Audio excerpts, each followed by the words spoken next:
শিক্ষার্থীরা বামজোট গঠিত প্যানেলকে বা গণতান্ত্রিক শিক্ষার্থী পর্ষদ শুধু বামজোট গঠিত নয়, ক্যাম্পাসের যারা আসলে গণতান্ত্রিক মূল্যবোধে বিশ্বাসী সচেতন শিক্ষার্থী, আপনারা জানেন যে আমাদের প্যানেলে হচ্ছে যে সাধারণ শিক্ষার্থীও আছে যারা ফেসবুকে অ্যাক্টিভিজম করে বা হচ্ছে যে বিভিন্ন ডিপার্টমেন্ট কেন্দ্রিক আন্দোলনের নেতৃত্ব দিয়েছে, তারাও কিন্তু আছে।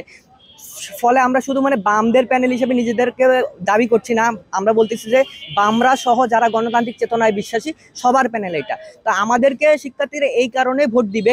আমাদের 14 জন হচ্ছে সদস্য, এই 14 জন সদস্যের প্রত্যেকেরই একটা লড়াই আছে। প্রত্যেকে শিক্ষার্থীদের হয়ে সেই ফ্যাসিবাদী আমল থেকে নিরলসভাবে কাজ করেছে।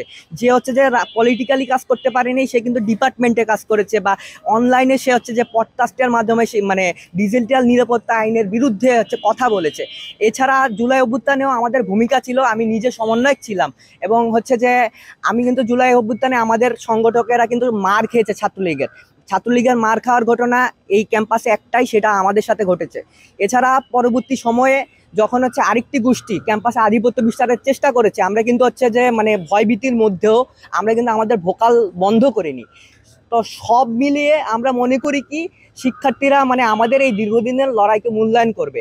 এছাড়া আমরা এটাও মনে করি শিক্ষার্থীরা এটাও ভেবে দেখবে, যেটা হচ্ছে যে সামনে একটা নির্বাচিত সরকার আসবে এবং সেই নির্বাচিত সরকারের বিরুদ্ধে কিন্তু সবাই কথা বলার সাহস রাখবে না। সে জায়গা থেকে রাকসুতে কিন্তু পরীক্ষিত মানুষ দরকার, এই জায়গা থেকে পরীক্ষিত মানুষ দরকার। রাকসুর নিজের খুব বেশি ক্ষমতা নেই শিক্ষার্থীদের অধিকার আদায়ের। এটা পুরোদস্তের একটা সাংস্কৃতিক সংগঠন, যার কাজ হচ্ছে বিতর্কের আয়োজন করা, খেলাধুলার আয়োজন করা। কিন্তু রাকসুর মাধ্যমে যদি আমরা একটা প্রপার প্রেশার গ্রুপ তৈরি করতে পারি, যারা শিক্ষার্থীদের দ্বারা নির্বাচিত, যাদের ভোকালের একটা দাম আছে, সেটা কিন্তু শিক্ষার্থীদের অধিকার আদায়ে অনেক সহায়ক হবে। সে জায়গা থেকে আমরা মনে করি এই ক্যাম্পাসে আমাদের চাইতে যোগ্য কেউ নাই।